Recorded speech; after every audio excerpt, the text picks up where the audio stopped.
This past year,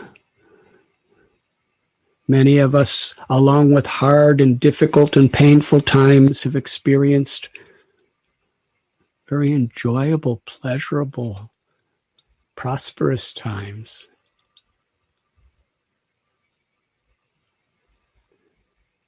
Even in those situations, we have to interpret it, channelize it in such a way that it will bring us closer to the light of truth.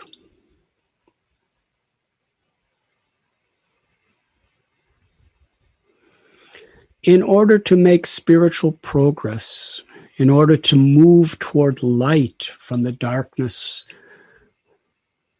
of birth and death,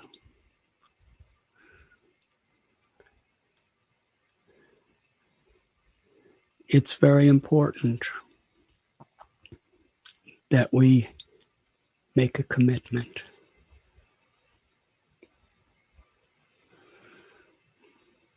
When there's a commitment, then there's a certain strength born of necessity to actually respond to every situation in a way in which we grow.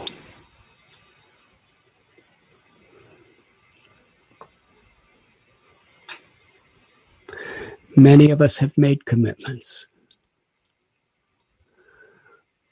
but the nature of time, as it causes everything in this world physically to diminish, similarly, time has a tendency to debilitate and diminish our commitments of the past.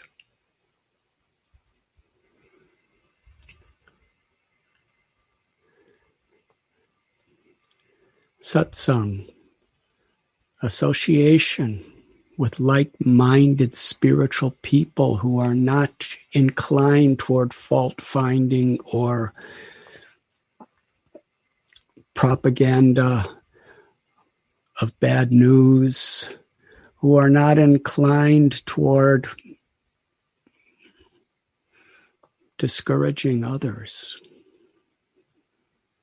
Satsang is for those who are truly seeking to be instruments of positive change.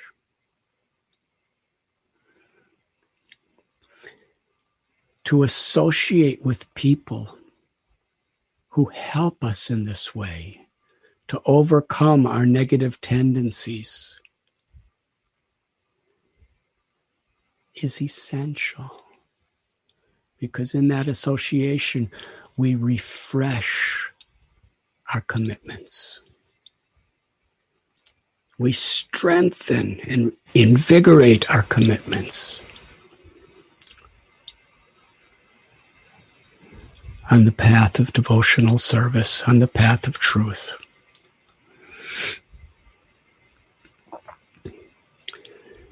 Our spiritual practice, our sadhana, when we sit down to chant God's names, to pray to the Lord, to read from Srila Prabhupada's books, the scriptures, when we sit down to do our sadhana,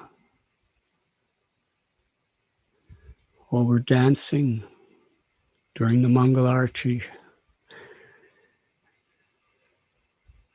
this really is a time when we should conscientiously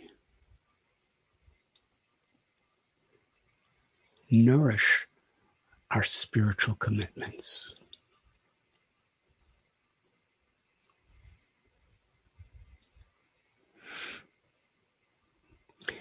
As we make spiritual progress, we do this at every moment.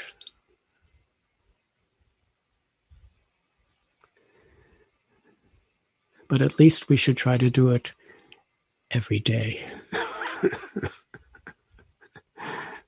That's what our morning program is. to refresh our commitment toward pure devotional service, pure love of God.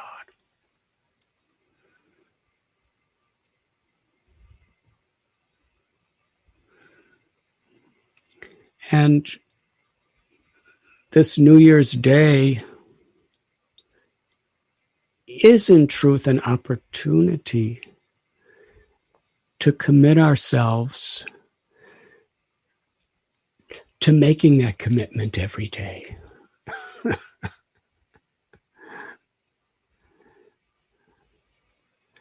Otherwise, time will steal it away. Sometimes when we begin our endeavors on the path of bhakti or whatever it may be, we're very enthusiastic because it's new and it's meaningful and it's fresh. But as time passes, we start taking what we once considered so rare, unique, and sacred, we take them to be relatively ordinary.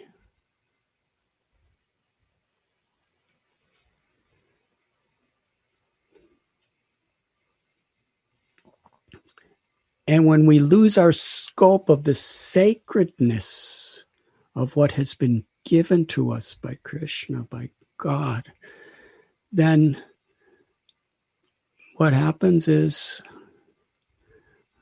we become very distracted by other things, which really don't mean much of anything. Just passing, flickering little pleasures. They come and they go. We have a mental misconception that they're giving us pleasure, but then it's gone.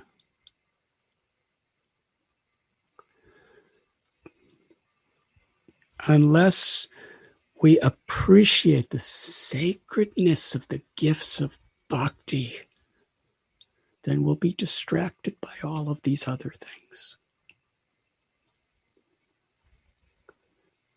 Kali-kāle nāma-rūpe kṛṣṇa-avatāra.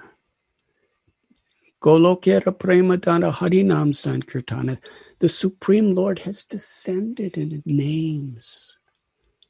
Radha Krishna have descended in their divine names. How sacred is that?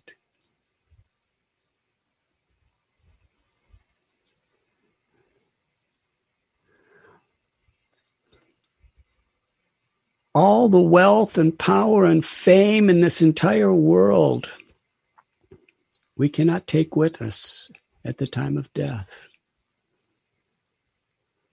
But if we could chant Radharani or Krishna's names even once, sincerely, and take shelter, that one moment of seeking shelter of the sound vibration can liberate us forever. How sacred is the holy name. In the third canto of the Bhagavad Purana, Kapila Dev describes that there is nothing in all of this creation that has more value than a moment's association with those who love God.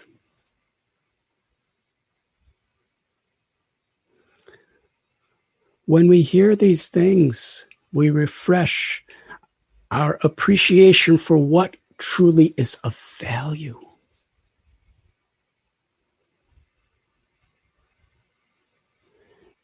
And we commit ourselves to living our lives in such a way that we're deepening our realizations of the value of God's names, the value of the holy books, and the value of the association of devotees. We deepen our realizations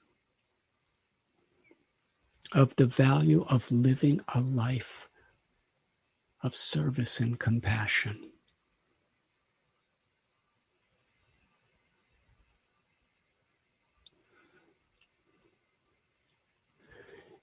in a world that is covered by Maya, the illusory energy. The Bhagavatam describes people praise those who are physically stronger, who are more intellectual, who have more wealth.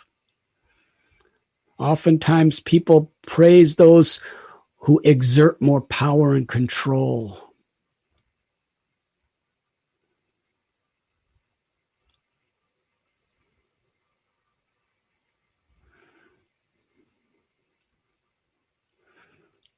It's easy to get caught up in that. In fact, unless we really hold on to the shelter of the Lord, it's inevitable that we will be carried away by the influences of Maya.